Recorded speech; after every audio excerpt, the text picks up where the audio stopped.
Also learning new details about the suspected driver behind that deadly attack in Virginia. 20-year-old James Alex Fields is due in court this morning facing charges for second-degree murder. This is the man who police say was behind the wheel of this car and the deadly attack in Charlottesville. James Alex Field Jr. this morning in jail charged with the second-degree murder of Heather Heyer. The FBI now dissecting Field's background, launching a civil rights investigation to determine if the attack was a hate crime or domestic terrorism. These photos show Fields at the rally Saturday just before the tragedy, standing with members of Vanguard, a group described as a white supremacist organization. On Sunday, the group claimed Fields is not a member. This as we learn more about Fields, a 20-year-old who lived with his mother in Ohio until recently.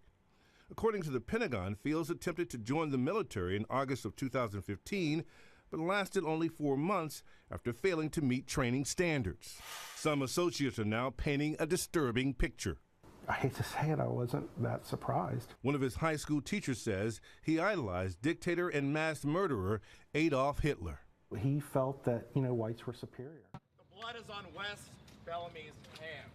This is on Charlottesville, the police department. They staged a bump fight and you lost! We had a permit for this event. And lost! Every right to be here. The police department did absolutely nothing to enforce a legal permit. We defended ourselves. We brought helmets and shields while the enemy brought improvised flamethrowers, while they brought bleach, while they brought paint, while they brought sticks, and they brought knives. The nationalist community defended ourselves against thugs in a battle that was brought by this city that wanted a bloodbath. The police that were given a stand-down order as we were trying to exercise our legal constitutional right to have a permit. And lastly, Eric, we are now beginning to hear criticism bubble up on all sides of this event about the initial slow response by the police. When I got out of my car yesterday in Charlottesville for the first time at about 10:30 yesterday morning, you knew this was a bad scene and that bad things were going to be happening because people were congregating at Lee Park, at Emancipation Park, wearing helmets, body armor, carrying big, heavy sticks. Nobody was intent upon peace here from either side. People were intent on causing havoc and causing damage. And even as wounded were being brought out of the park, the police were sitting idly by. I was standing by a cordoned-off area where the police had set up as a staging area. The state police had set up, and they said, you can come in here. This is a safe area. But when the tear gas started to fly, thrown by protesters, the police themselves began to evacuate that. I asked the guy who was in charge, I said, where are you going? He said, we're leaving. It's too dangerous. They had an opportunity to nip this thing in the bud, and they chose not to.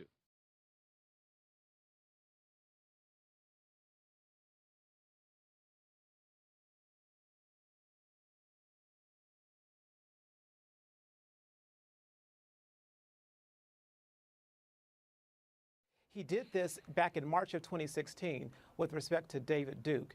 And he said, he said, David Duke is a bad person. I disavow from David Duke. I disavow from the KKK. He did that in March of 2016. He gave a statement this weekend that wasn't strong enough for a lot of people because he did not name specifically these different hate groups.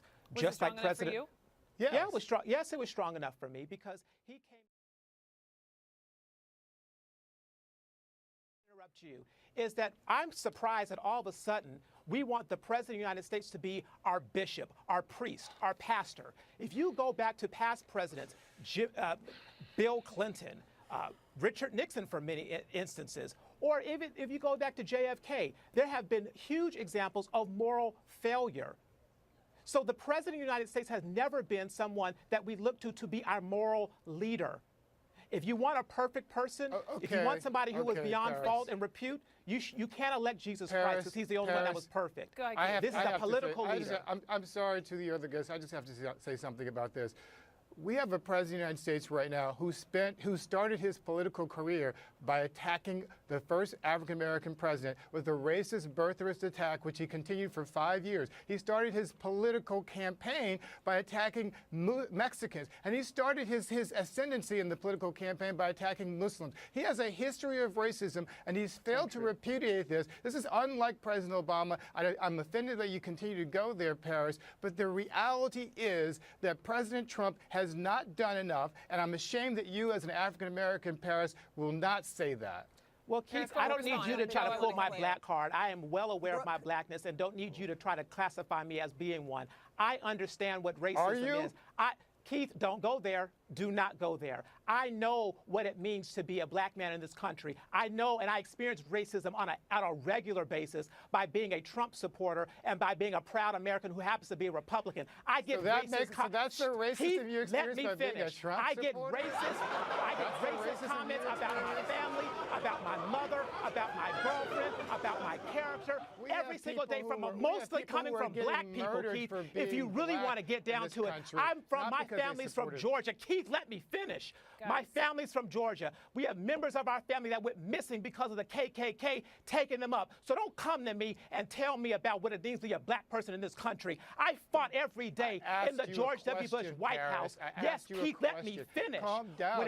No. I won't calm down because I will not be attacked by you about my blackness because I happen to be a Republican and I listen to our president. Paris, you've really gone off the rails here. I am going off the rails because you have no grounds and no respect to attack somebody like this. You're obviously very sensitive and defensive about this issue, Paris, because you have your own issues and demons to resolve. Get your guests under control. Paris, just do me a favor, just please come get on them my under show control because I will not come on the show and be disrespectful. More than 600 people are now missing and that more than 200 have been killed after heavy rains caused a severe mudslide in the West African nation of Sierra Leone.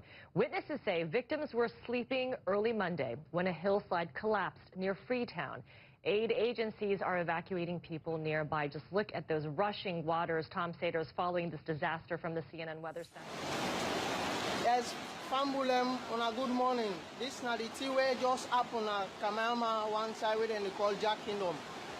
All night, rain been come, na so I don't care go plenty people them picking and the inside way, some belle woman in the inside way, this rain don't care go. This is the current situation at Kamama. Roads turned into rivers of mud. These are the scenes in Freetown after mudslides wiped out 2 areas on the outskirts of the city, carrying away hundreds of men, women and children and submerging their homes. After days of heavy rains, hillsides collapsed in the middle of the night when most people were sleeping. Corpses are washing up on the streets, and the morgues are struggling to cope with the rising numbers of dead. One resident described what he saw. What I saw is actually extremely very terrible and unimaginable because too many people have lost their lives. We saw that around the Regent community, there was a huge flooding. There was certain areas of the road, you cannot access the road at all. Unfortunately, the more I get closer to the city center, the more I get to see more disasters. In a small community called Motema, there was already a very huge landslide that actually covered a lot of houses.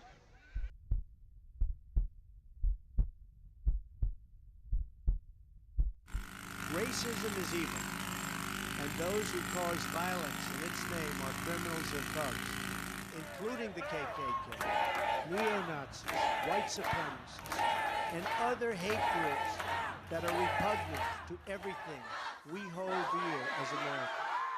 We are a nation founded on the truth that all of us are created equal.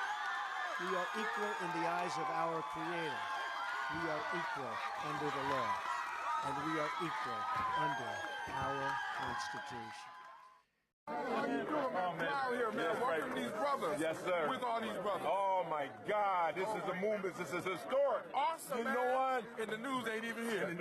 Wow. Ooh, that's good. They should be here.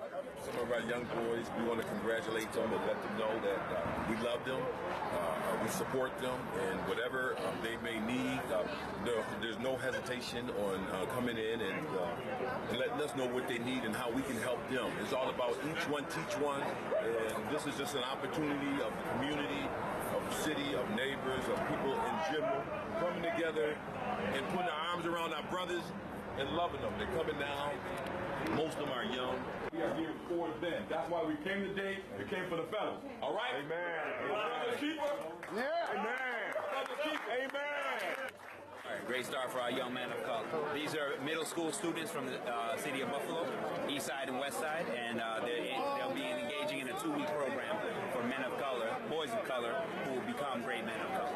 Be well!